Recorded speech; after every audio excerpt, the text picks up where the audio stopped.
Welcome back to MJ School of Mining and Geology. Today, we are diving into the ancient world of the Karoo, a land that holds the secrets of drifting continents, ancient deserts, roaring rivers, and creatures that walked the earth before the dinosaurs. So, buckle up, we are about to explore how this land was shaped over millions of years and what its rock and fossil can still teach us today. Please don't forget to like, share, comment, and hit the notification button below so that you get notified once we upload new content. Today, I'm gonna take you through the Karoo tectonics, the little bit of paleoenvironment, and the paleontology. So for the acknowledgement's sake, the diagram used in this session, they were adapted from the Rubich and McCarthy 2005. So I'm gonna start introducing to you guys what a foreland basin is. So a foreland basin is a structural basin that develops adjacent and parallel to a mountain. So foreland basin form because of the immense mass created by crustal thickening associated with the evolution of mountain belt causes the lithosphere to bend by a process known as the lithospheric flexure. Okay, so the foreland basin receives the sediments that is eroded off the adjacent mountain belt, filling with the thick sedimentary succession that thin away from the mountain belt. So this point is very, very important because I'm going to show you with time that, for example, today we're going to be talking about the Cape Fold Mountain, which serves as a source of sediments for the Karoo Basin or for the Karoo Sea, right? Which is why I wanted to bring this fact that when you erode some materials from the mountain belt, those materials are going to be served as a source of sediments into the sea. Okay. But in simple terms, a foreland basin is just a basin near the mountain, and then because of the weight of the mountain, the adjacent to that mountain, the the crust will subside or will go a bit downward, okay, because of the effect of gravity. But we've got two types of foreland basin. We've got the peripheral foreland basin and basin. But for the purpose of today's session, we're going to be talking more about the retroarc foreland basin, which is exactly what the Karoo Sea is.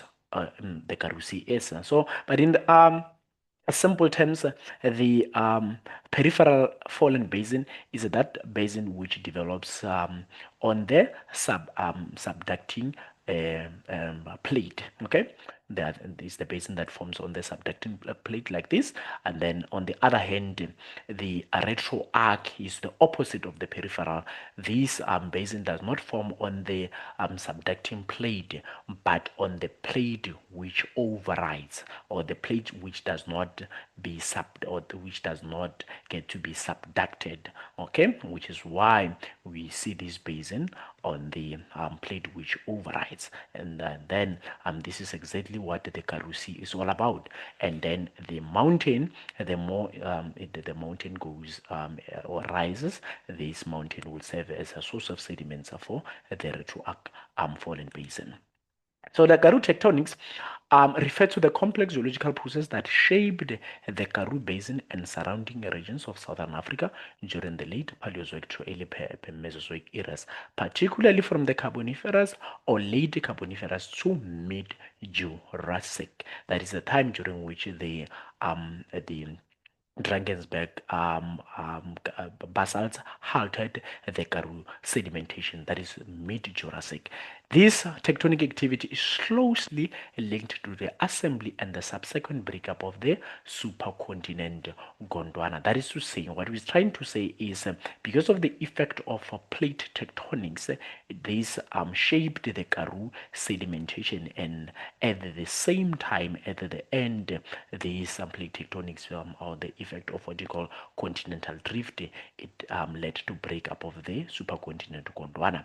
The Karoo Basin itself developed a as a retroarc foreland basin, as I've mentioned, in response to crustal loading by compressional forces associated with the subduction of the Paleopacific plate beneath the Gondwana margin. But I'm going to show you with pictures so that you can, this information can sink well. These tectonic forces led to phases of crustal flexure, subsidence, and sediment accumulation, resulting in the deposition of thick sedimentary sequences, including glacial during the Dwight times, fluvial, and volcanic units. During the later stages, the extensional tectonics associated with the initial rifting of Gondwana contributed to the emplacement of widespread volcanics or the tholetic basalts. These tholetic basalts, they belong to the Drakensberg group, and these are the ones which they halted or stopped the Karoo sedimentation. But not all of these not all of these eruptions or not all the magma was erupted. Some of the magma were crystallized below the surface of the earth in the form of dikes and silts, which forms the Karoo dolerites. Okay. Now, the Karoo Sea, not the Karoo Sea, sorry, but the Karoo Supergroup, it spends the time from the late Carboniferous all the way to Mid Jurassic. This is the time span of the Karoo Supergroup. So, and today we're going to be talking about three groups, four groups. That is to say, we're going to be talking about Doaika. We're going to be talking about the Eka. We're going to be talking about the Beaufort, and then last but not least, we're going to be talking about the Stombek, which is the upper group, or which is the upper Karoo supergroup rocks. Okay. Now, the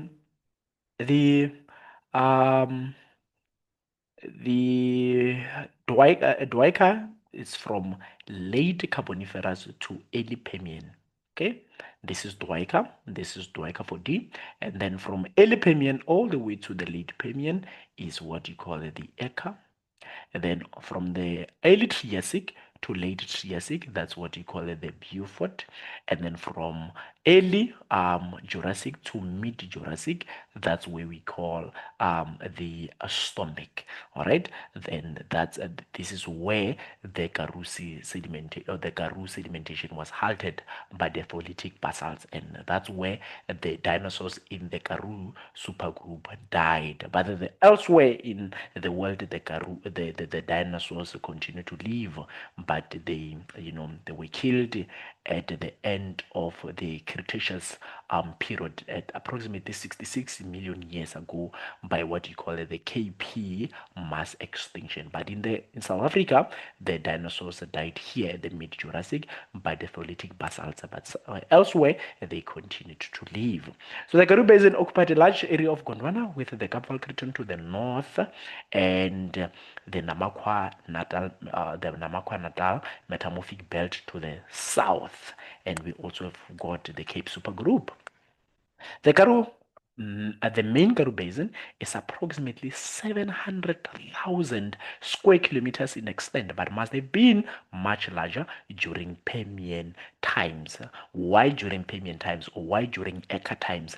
This is the time during which a large amount of ice melted, enlarging the main Karoo Basin. All right, so basically that is that. I wanted you to, when we be talking about these groups, to remember the time span, especially the most important one, which I love with every part of me, is the end of Permian, because of the Permian mass extinction. We remember the Permian mass extinction was caused by the what you call the Siberian traps, okay, which might have caused the greenhouse, which might have caused the methane, greenhouse gases, and other things. All right, which and also the ocean, the oceans were boiling, killing the aquatic lives, and you can tell even for the food chain was disturbed, because if you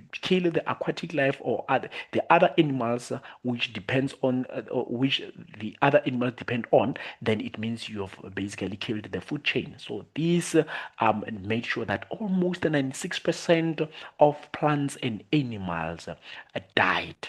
All right, died. This was during the Permian mass extinction, at the end of the Permian, just before we enter into the Triassic. This is the time, especially for the paleontology. This KP, not KP, but this Permian mass extinction is going to be very crucial for this session. Now, this is the idea of the Karoo Sea. The Karoo Sea, like I said, we're going to be talking about the north part of this Karoo Sea, and then we're going to be talking about the south part of this Karoo Sea. In the south part, that's where the basement rock is, what you call the Cape Orogeny. And in the south, that's where we have got the Falkland. Okay.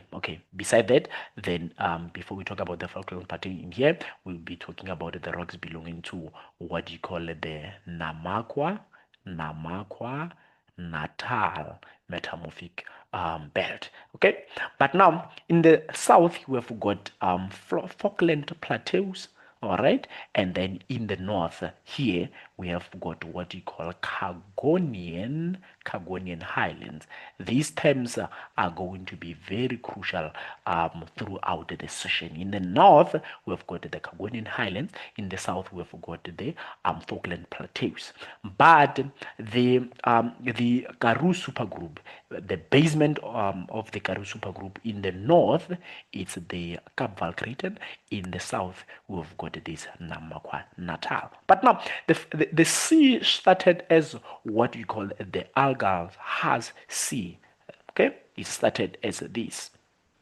Okay, now because of, remember, we know during extinction we form the normal folds, and then they give us the basin. Now, and we know according to the principle of uniformitarianism, it says if we see rivers today, it means even back in the days we had rivers and the rain were precipitating. Now the basin were filled in with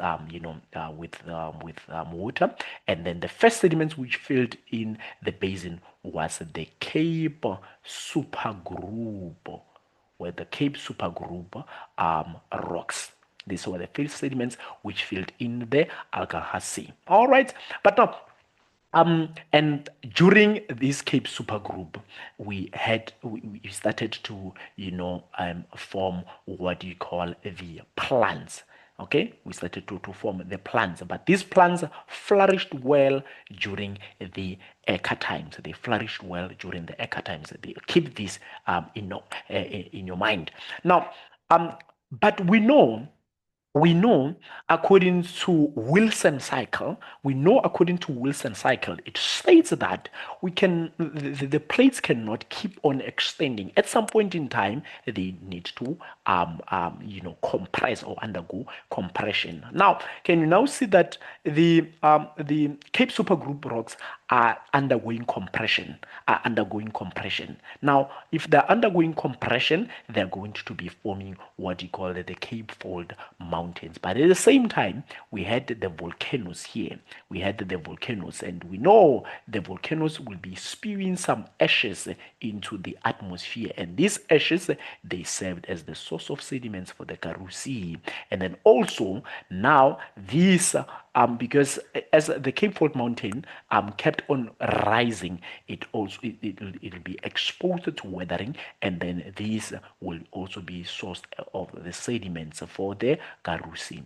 That's one thing that I need you to keep in mind. But now I will also explain to you that the effect of these Cape Fold mountains rising, they also have got effect during Eka times. They have got effect on coal formation, because now we have got steep slope in the south. This steep slope, they dislodged the sediments. The sediments kept on dislodging because of this steep slope, and it means we do not have the base through which plants like the Glossopteris can grow, which they would result in the coal formation. So here, that's where we're talking about the the southern shoreline. We did not have coal, okay, in the southern shoreline because of the effect of this steep slope. We had so much of landslides. All right. Yeah, so basically that is that about the Karoo.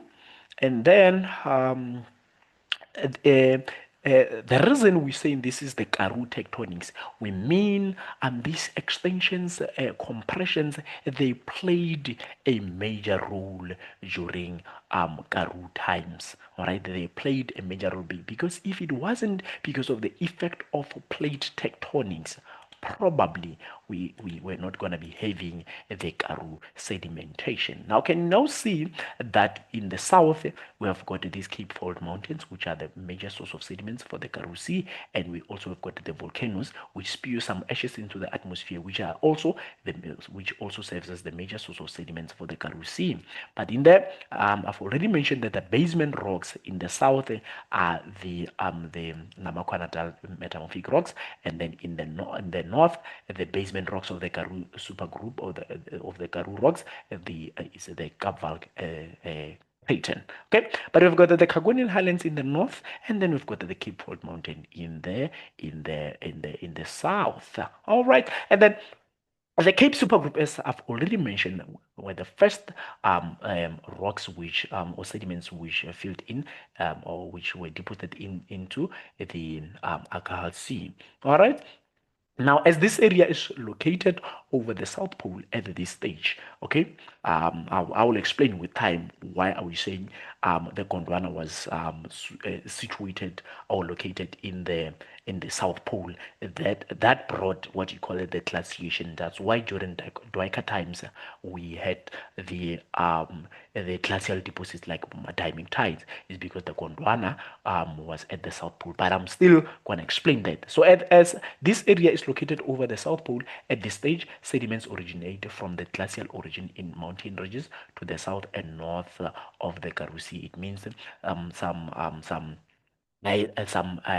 ice were moving down the mountainous regions from the Carbonian Highlands, because we know ice move under the influence of gravity, and then also from moving the mountain down the mountainous regions from the Cape Fold Mountains, and then this ice brought in the sediments, and then now they rained out immediately when this ice reached the sea, and then they gave us the diametites, which are unsorted rocks. All right. Now, this is during Dwaika times. Dwaika, it spends the time from the later Carboniferous to early Permian. All right, and this is the because of the effect of extension. Okay, because of the effect of extension, we created the normal folds, which gave us the basin, and then we call that Alcohol Sea. All right. Now, the first sediments which filled this Alcohol Sea were the Cape Supergroup rocks. And like I mentioned, that we've got the Falkland Plateau in the south, and then we've got the Carbonian Highlands in the north. All right. Now, this was during the Dwaika times. Then what happened during Dwaika times? The Gondwana, the supercontinent Gondwana, was in the South Pole, and then because in the South Pole is very cold, then now Gondwana was affected or was covered by the glacier. And we know Gondwana, it covers part of Africa, South America, Antarctica, India, and Australia. These five continents, all right, and then it gives the supercontinent Gondwana. But during that Dwaika time, that is to say late Carboniferous to early Permian, this was the time during which the Gondwana was at the South Pole, and it was, undergoing glaciation. All right. Now, what happened is. We had glacial deposits like diamictite. This is a diamictite. This is a diamictite. All right. So the the during Dwaika times, all right, Dwaika group rest unconformably on Achaean basement in the north, and then paraconformably on the Cape Supergroup in the south. Okay. Now, in the north, all right, that's here. In the north here, this is the north that we're talking about. This is the north, and this is the south. But because we know that the ice is moving, okay, on top of the bedrock, there is no way we can have deposition unless ice melts and we've got what you call retreating, all right, or glacial retreat. That's where deposition can happen. But because we are not having any melting of the ice, because of the Gondwana was situated or was located in the South Pole where it was very cold, then we had these glaciers. So in the north, the bedrocks contains glacial striations because we know like this is the glacier, then glacier below we've got different materials. We've got different cobbles, pebbles, fine materials, because ice have power, or it can transport different materials. Now these materials, because they are moving against the bedrock, what do? They move, they leave behind the marks, and we call those the marks the striations, because these boulders and cobbles, they are moving against the bedrock, and then they leave behind what you call some striations. That's why in the north, because we are moving against the on top of the bedrock, we left what you call the striations. All right. But in the south, the environment was depositional. That is the time, because in the south, as you can see over here, we had the raining out of the sediments. We had the raining out of the sediments, because now the ice. Let me give you example. For example, if this was the ice moving on the bedrock, and then it's carrying materials, but now immediately when this ice meet the Karoo Sea, now this ice floated. It was floating. Then what will happen to these sediments? They rained out, but they were deposited all at the same time, creating unsorted rock. Then in this case, it's diamictite, which is this rock. All right, that's why in the south, the environment was depositional. All right. Now, but material was eroded from the highland area to the north, and deposited in the south by floating ice, which rained out debris to the seafloor below. That's what I've explained. All right. So that is during the Delta times. But now, can you now see that the from the Carbonian highlands we're having this ice which is bringing in sediments to this is moving from the ice is moving down the mountainous or highlands into the basin or into the Karoo Sea. At the same time, from Cape Fold Mountain, okay, that's this one, the Cape Fold Mountain, and then now also bringing in materials into the sea. This was during the Dwaika times. But now the Karoo Sea drifted, not Karoo Sea, sorry, but the Gondwana drifted towards the north. But we know towards the north, that's where the conditions started to become warmer. The climate became warmer and warmer. Then now, what happened? Ice melted. All right? Ice melted. Now, when ice melts, what do we get? The first thing, okay, let's talk about this picture that we have over here. All right, what we see over here, we see the ice. All right, so when ice melts, what happens? This part, let's say this ice melted. All right, it's like now ice is moving back. Okay, another ice melted. But another ice melted. Oh, it's like now ice is retreating. ice is moving back. But now the material that was held by the ice below at the bottom of the ice now will be left behind on the bedrock, and then now we call these things the valley fill deposits. These were left by retreating glaciers in the north. So that is to say, somewhere here. All right. Now, but there something interesting happened. All right, when we enter at the end of the Dwaker times, the entire ice melted. And if you know what you call marine transgression, that's rise in sea level. If you haven't yet visited the video on marine transgressions and regressions, you are more than welcome to visit that on MJ School of Mining and Geology. That is to say, the fascists. All right, I've explained that under the topic fascists, under the topic fascists. All right, but now because all the ice melted, it enlarged the Karoo Sea. Then now this marks the beginning of the archetypes. All right. This marks the beginning of the archetypes. Now, I've already explained. All right, I've already explained, and you know that the rock is the poor conductor of heat. Then now it means when this slab goes down, the temperatures and pressures are taking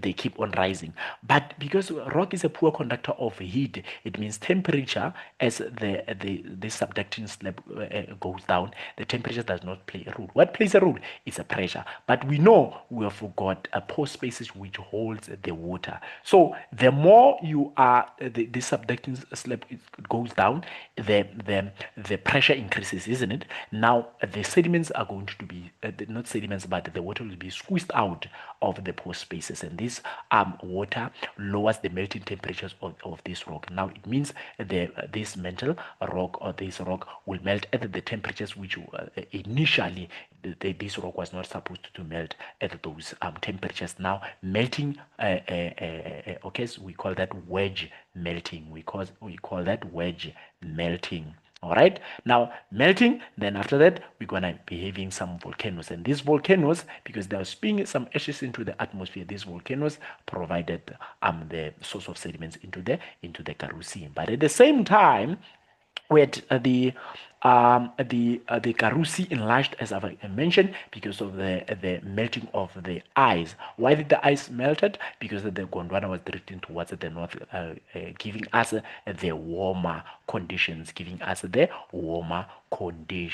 But at the same time, now because of the Cape, or because of the during what you call the Cape Orogeny, because of during what you call the Cape Orogeny, during this time, the Cape Supergroup rocks to the south, all right, and early Karoo sediments deposited deposited on it were undergoing compression, so were compressed, causing the Cape Fold Mountain to causing what you call the Cape Fold Belt to rise. It kept on growing. Now, forming this formed the high ridge. This formed the high ridge of mountains.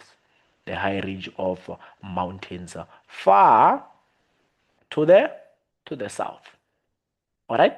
So these mountains had volcanoes. Sometimes the volcanic ash was blown into the Karoo Sea, forming the source of sediments. These were blown into the Karoo Sea, forming the source of sediments. So that's why these mountains have got these volcanoes. All right.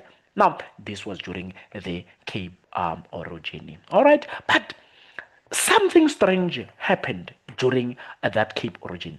But now, because the mountain kept on rising, the slope is very steep. All right.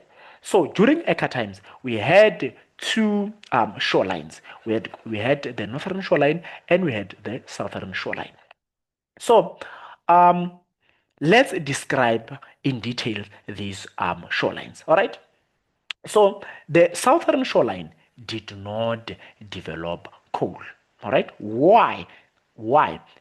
Okay, stay tuned so that I can tell you much about why the southern shoreline did not develop coal. So in the south, the Karoo Sea was very deep. You can tell the Karoo Sea is very, very deep. All right. With narrow coastal plain, we had coastal, we had a narrow coastal plain. All right, but this Karoo Sea was very deep.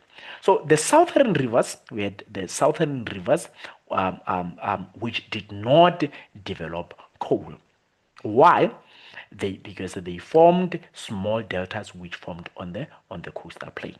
But the main reason is also because of the effect of this steep slope. All right, this steep slope, because the sediments became dislodged and crushed. The sediments became dislodged and crushed and crashed down to the seabed as tubidites. Okay, because we know tubidites they need steep slope, and then the sediments, when they move down the mountainous regions within the water, they would move under the influence of what you call the turbidity current. All right, so that's why the southern rivers did not develop coal.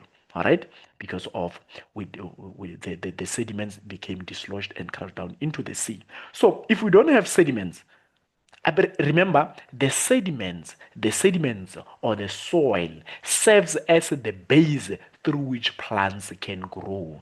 And for coal to form, we need plants which die, and then over millions of years, they will be turned into peat, and then peat into the lignite into the bituminous into the anthracite, okay, which is the high carbon content coal, which is the anthracite, defined by the metallic luster.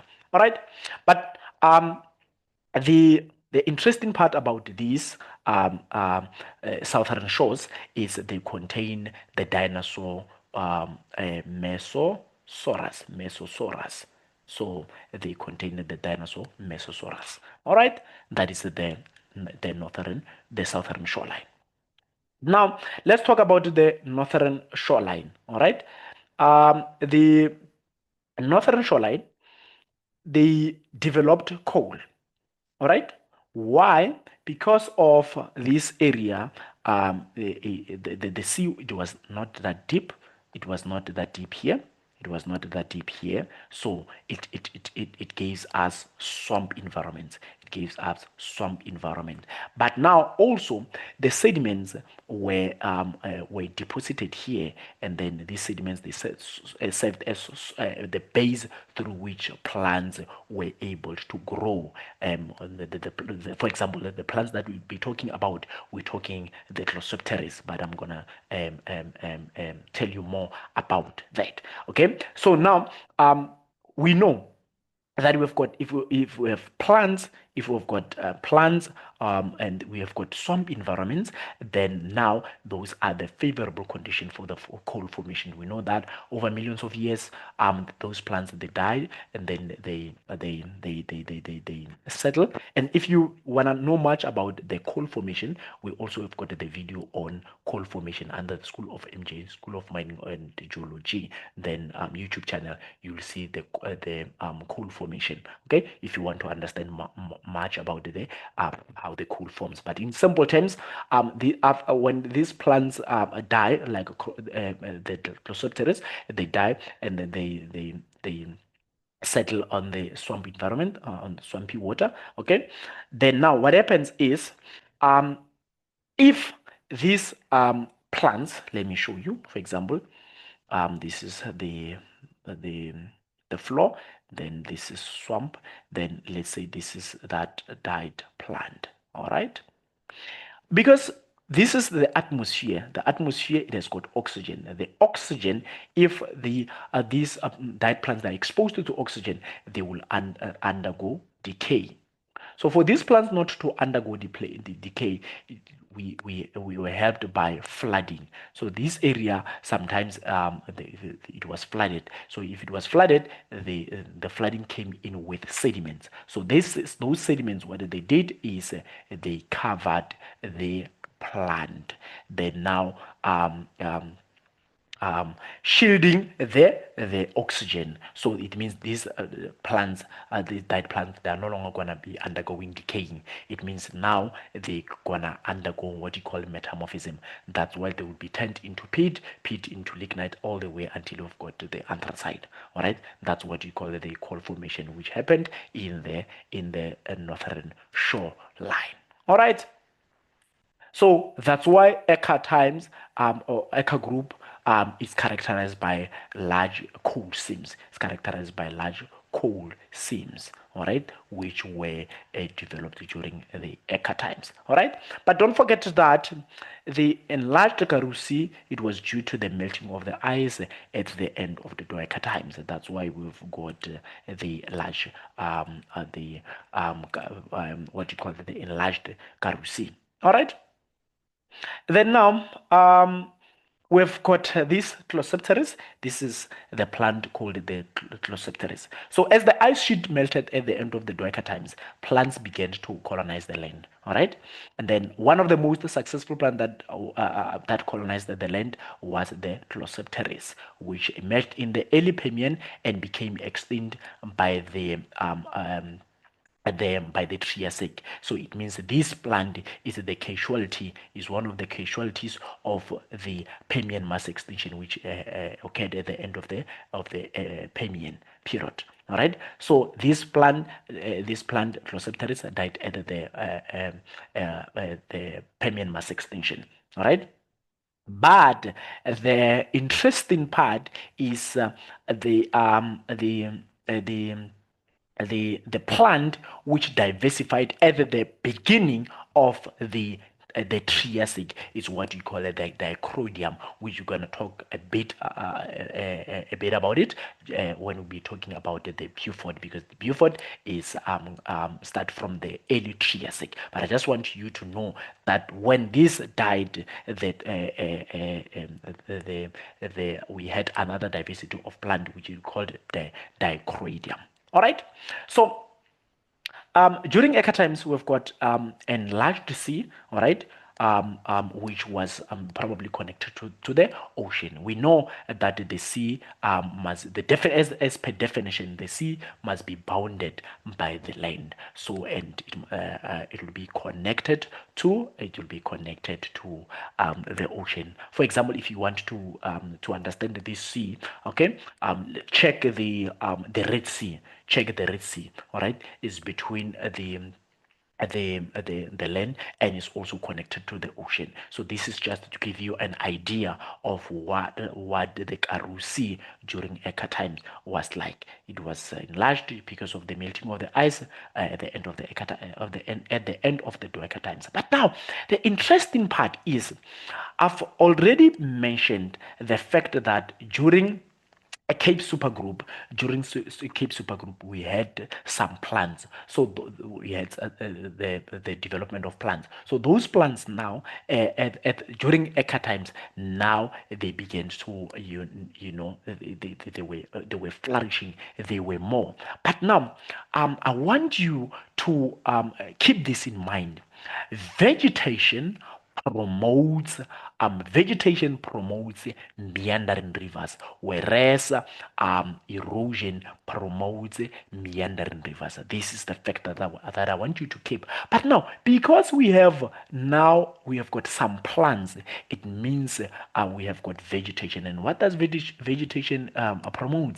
It promotes meandering rivers. That's why we have got meandering rivers or Mississippi-like rivers. Mississippi river is that well-known river in the United States. That's why we saying Mississippi-like rivers which flowed southward. You can see they flowed southward. They were flowing southward. Okay. From what? From the Carbonian Highlands, and then northward from the Cape Fold Mountains. All right. So these deposited sediments along the northern shoreline. This is, and because the northern shoreline, it had we had the sea which was shallow, and also we had the topography which was which was flat. These sediments, they were good for also for development of the plants as well, or the other vegetations. So land plants which began to appear during Cape Supergroup times began to flourish, as I've explained, now promoting these Mississippi-like rivers. Okay, and it consists of fluvial deposits. You can tell these are the rivers, all right, and then dominated by deltaic conditions, including which includes the important cold seams. Now let's talk about the deltaic conditions. We now know that Mississippi-like rivers were coming in with sediments, and then now we see this sea. Okay, then now we know that where the river meets the sea or the ocean or the large volume of water, we're talking about a deltaic environment or delta. All right, but now we know river come in with high energy. But now, when it meets the stagnant water, the energy of the water will drop. Then now deposition of sand of sediments will happen. But because of dislodging, the other ones will dislodge and be here. The other ones here. The other ones here. The other ones here. The other ones here. But now the river comes in now with water. We know water likes to take the shortest route. Likes to take the shortest route. Remember now these are the sediments. Now with time we'd have this interfingering. That's what you call the deltaic environments. That's why we see these are deltaic environments. These are the deltaic environments which developed a large amount of cold seams. Okay, this happened in the northern shoreline, which developed large amount of cold seams during Eka times. Okay.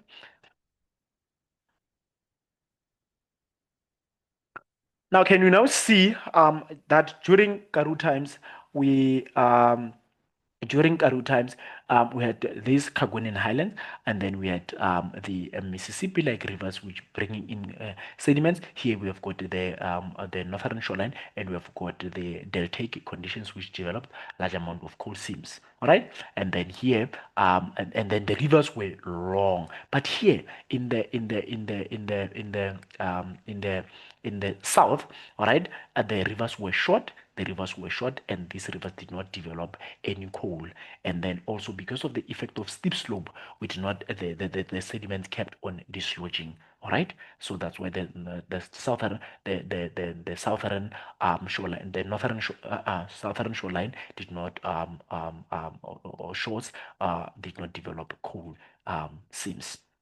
All right, so um, I want to bring to your attention that the um at the at the end of Eka times, okay, the Cape Mountains in the south, they continued to rise, which provided a major source of sediment for the Karoo Sea. But now the highlands to the north became more eroded and eventually became covered with sediment as the Karoo Sea silted up. Because now the Cape Fold Mountain continued to rise. It was exposed to extensive amount of weathering. Then now the sediments fell into the Karoo, and also the Carbonian highland was eroded, which now also make sure that now the Karoo Sea was choked with the silt materials, all right, or with sediments. Okay. But also because of also the effect of the effect of Permian mass extinction, because of also the effect of Permian mass extinction, which wiped away plants and animals. All right, it could be that now we did not have the plants, we had extensive erosion. Then that erosion also it makes sure that the large amount of sediments they were brought to the rivers and also to the Karoo Sea. Now that's why the Karoo Sea it eventually shrank to a lake, marking the boundary with the Beaufort group. That's why the Beaufort group now we are having the shallow lake. I hope you understand. Now, the Beaufort times, it commenced at about 250 million years. Now, Kerguelen Highlands in the north, they were now eroded away. The Kerguelen Highlands in the north, they were now eroded away. If you can check over here, because remember, at the end of the Eka times, that was the time during which the Kerguelen Highland also it was eroded to silt up the Karoo Sea to convert it into a lake. That's why now when we enter into the Beaufort, the Karoo not the Karoo but the Kerguelen Highlands now eroded away. Southern rivers meandering into the Karoo Lake deposited silts. Can now see these are the southern rivers which were meandering into this lake. They deposited the silts. Okay. Now we know now that Permian extinction at the beginning of the Beaufort times wiped out 96% of life. Okay. Now that's why I'm saying the possibility could also be that this promoted large amount of erosion which silted the Karoo Sea. Meandering rivers became choked with sediments and became braided rivers. I told you that you should keep this in mind, that vegetation promotes meandering rivers, but erosion promotes braided rivers. Now, let's understand why erosion promotes braided rivers. We know that when a river is like this, then now if this river is filled in with a lot of sediments, then now when the water comes, they would be moving in this way. All right, these are the braided rivers. Okay, these are braided rivers, or the rivers with sediments, or the rivers choked in with sediments. All right, I hope you understand. All right, but I've already mentioned the fact that um, at the end, the plants which are the casualties of the Permian mass extinction, it's the Glossopteris. Okay, after they died, Dicroidium was the dominant plant of the Triassic. So it diversified when Glossopteris became extinct at the end of the Permian. It means that the Dicroidium ruled during the Triassic. That's one thing that I want to bring to your attention. But we had the what do you call this? We had the dinosaurs. Okay. We had the not the dinosaurs, but the what do you call this? The reptiles. All right. We had the reptiles. Okay, which the Mesosaurus, which died, which not died. We had the reptiles. Sorry, which were able to burrow themselves. Okay, which were able to burrow themselves, or which were dormant. Okay, which were dormant. So they were not killed by the Permian mass extinction. All right, and then these they gave rise to those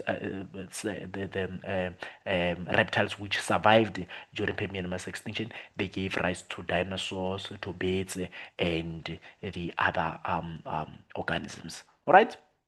So I hope that this makes sense. I hope this makes sense. Then now, how can I put this? All right. Now,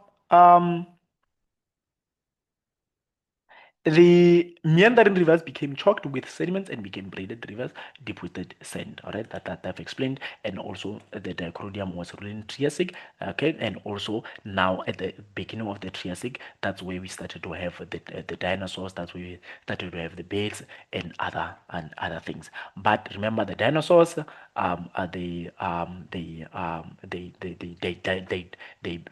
emerged the early Triassic, but they became diversified during mid Triassic. But became or they gained enormous sizes during Jurassic.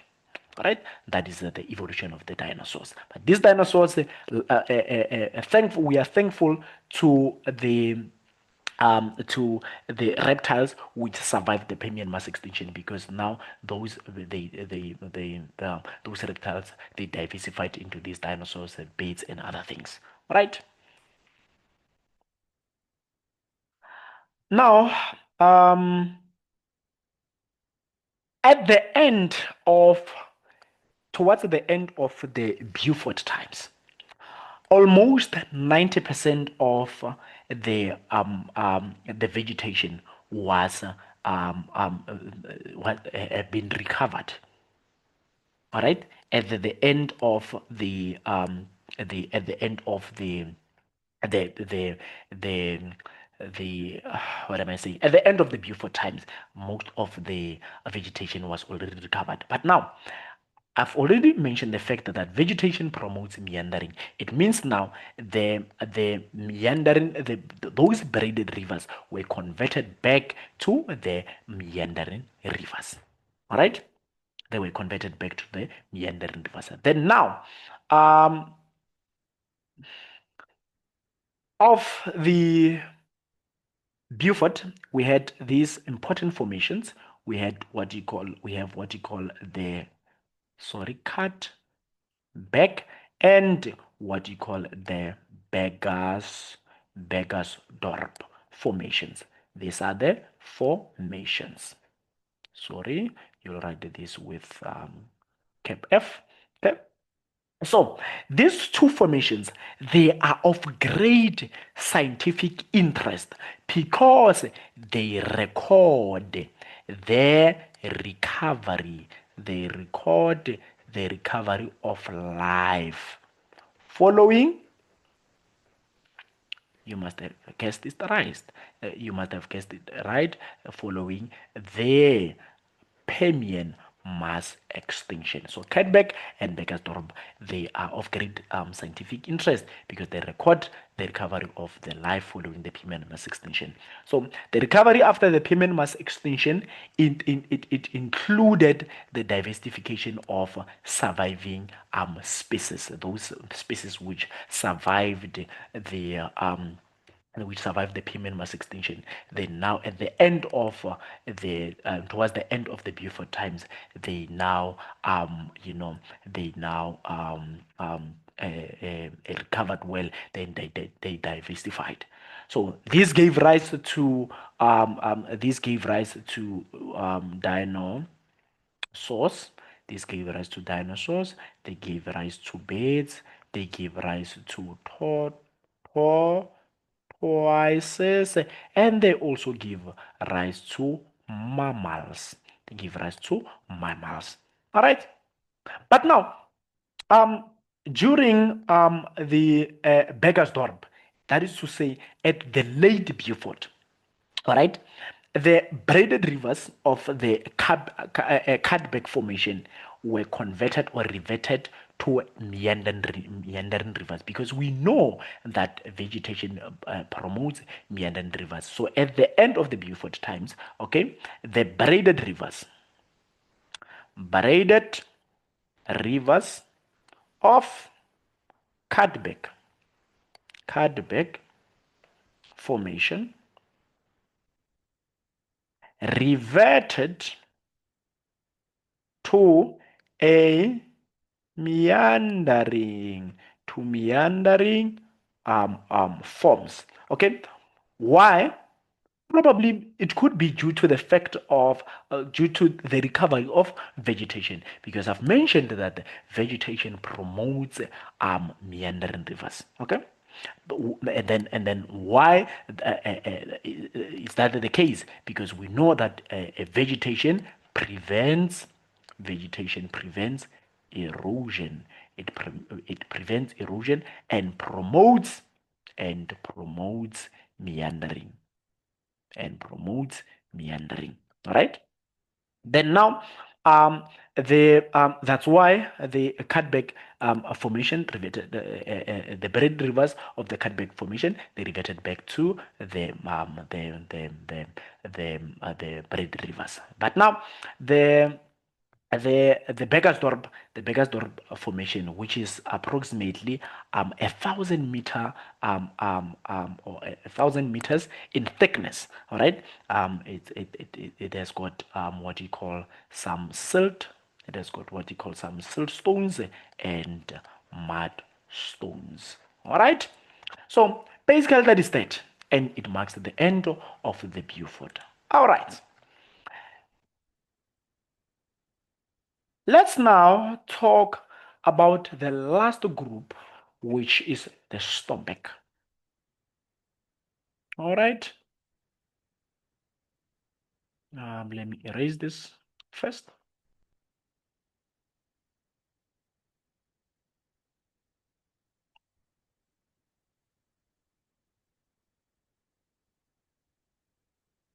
So the stomach, it consists of the formations. Stomach group it consists of the formation Molteno, Elliot, and the Clarence. All right, and then on top of these, we have got the Drakensberg group. We've got the Drakensberg group. All right. So what about the Stomach group? The Stomach group. What we know about the Stomach group is um, at the end of the Beaufort times. So the Karoo rocks, they were a bit uplifted. They were a bit uplifted. So once they were uplifted, they underwent erosion. They underwent erosion. So this top part was cut. Okay, then now we've got something like this with this, which is an erosional surface. Erosional surface. So the stomach were deposited at an erosional surface, or were deposited unconformably on slightly eroded Beaufort rocks. All right. So this stomach it's described by increasing aridity. It means that the aridity increases from the lower formation to the upper formations. All right, it increases from lower formations to upper formations. Here, in the Molteno, the Paleoenvironment was buried rivers, and then here when we enter into the Clarence, we had what you call true desert.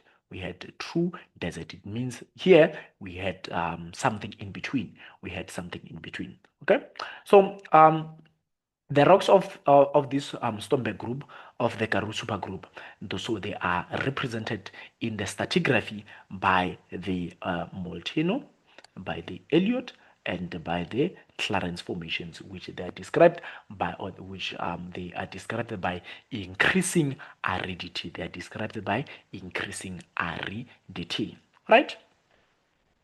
So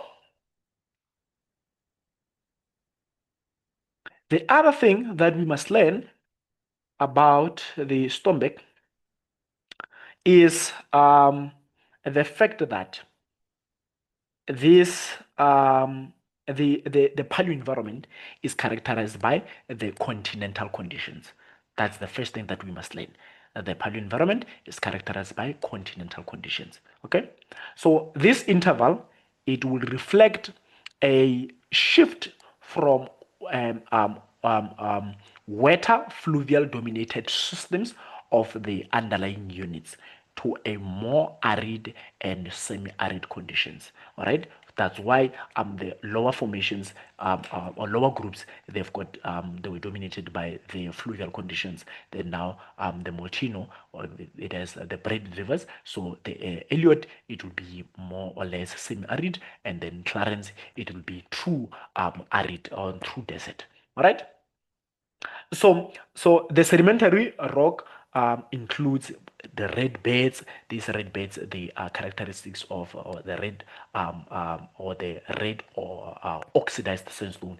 They are characteristics of this Elliot. They are characteristics of this Elliot. And in this Elliot, we also have the dinosaurs, which we call the Megazostrodon. All right, in the Elliot. So that's why Elliot, it has got fossil record. All right. So we had this Stoneback. It has red beds. It has red beds. It has sandstones.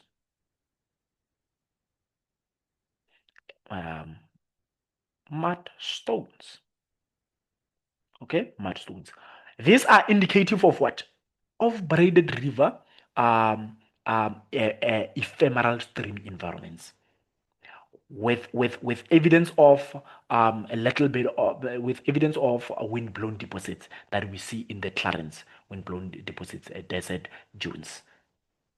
Okay, which suggest the desert-like conditions towards the top, which is the Clarence. So the fossil evidence, including the dinosaurs, trackways, and vertebrate remains, indicates the presence of terrestrial fauna adapted to these drier climates. All right, that's one thing that I want to bring to our attention. So we have got these ephemeral rivers and pens, which were flowing from the Cagodian fault belts towards the north. All right, towards the north into the lakes. So can now see that this Clarence, it covers part of South America and part of South Africa.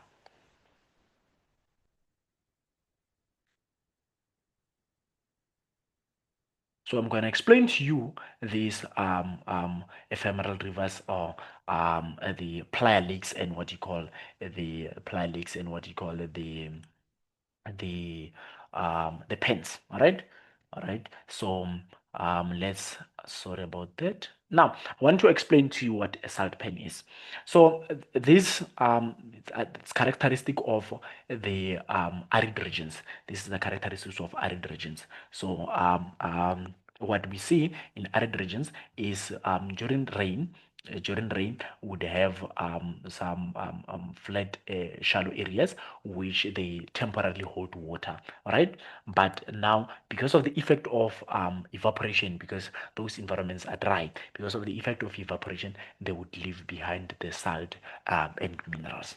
Okay, then we call those things ephemeral salt pans. All right, so Stormback, at the end of the Before-Thames, there was a brief uplift of the Karoo rocks, I've explained, and erosional surface was formed, and then Stormback rocks were deposited at an unconformity on slightly eroded Beaufort rocks. All these things I've explained. All right, and Stormback at times they reflect increasing aridity from the Molteno all the way to the Clarence. Molteno characterized by the braided rivers, and then Clarence have got these ephemeral salt pens, and then we also have got with the plalics, especially in the Elliot. Okay, but the most important part, Elliot, it has got the fossils, and that's where we see fossil tracks, and we have got the fossil Megazostrodon. And then this Stormback, it attract the tourist. We have got this Clarence tourist site. You can tell this place is very beautiful. If you want to visit it, you can come to South Africa. You can visit this beautiful place. Enjoy your stay in South Africa. All right. But now we also have got this Clarence cave. We also have got this Clarence cave sandstone. We've got this Clarence cave sandstone, which also is it attracts, the which also attracts the the tourist. All right. So the you can tell that these sandstones in Clarence, that is in South Africa, it's a bit soft yellowish brown sandstone, which found is found in the Clarence Formation. So this rock, it forms over plus minus 190 million years ago during the Jurassic period, when the area was a vast desert with sand dunes. So, but now over time, layers of sand were buried and compressed into a rock. Wind and water later eroded parts of this rock, forming caves and overhangs seen in the cliffs today. These caves are often found in the Clarence area and are known for their smooth, curved shaped and archaeological significance, which are very important to the tourist. Now, at the end of the the Beaufort, not at the Beaufort, but at the end of the Stormbeck, or the end of the Clarence, all right, we had we know that the only way through which the magma can erupt is if we have the fissures, is if we have fractures. So if we had fractures now, the magma came and erupted in the form of tholaitic basalts, of the Drakensberg, all right. But not all of this was erupted. Some, crystallized in the form of sills and dikes. All right, which they form the Karoo dolerites. All right. Now this is the Drakensberg. Okay, this is the Drakensberg. Now, which is why the Drakensberg group, it halted, or it stopped the Karoo sedimentation. So these are the basaltic eruptions, but not all of the magma reached the surface, as I've explained. Some of it was injected as sills and dikes to form the ubiquitous Karoo dolerites. They form the dolerites. Now, the Karoo sedimentation, this Drakensberg group or tholaitic basalt, they halted, or they stopped the Karoo sedimentation. Okay, and they marked the breakup of the supercontinent Gondwana. Now they also attract the tourist. Can you see this the beautiful place? So you can also visit this place. If you're a tourist or if you like exploring, you can also visit the Drakensberg Mountains. You're gonna enjoy. You stay there. You can take nice pictures, enjoy the land, enjoy the beauty, or enjoy the motherland. Okay, folks, this brings us to the end of today's session, which is nothing but the Karoo tectonics, Karoo paleontology, and the Karoo paleoenvironment. And we basically dealt with the Karoo supergroup, and we looked mainly into the Dwicker group, we looked into the Eka group, we looked into the Beaufort and the Stormbeck, and later on the group which halted the Karoo sedimentation, which is the Drakensberg group, which also serves as the center for the tourist, or it attracts the tourists. Thanks for joining us today. Please don't forget to like, share, and comment. If you still struggle to understand some of the concept, please comment in the comment section, and I'll be pleased to help. And you know what I'm going to say. Until next time, cheers.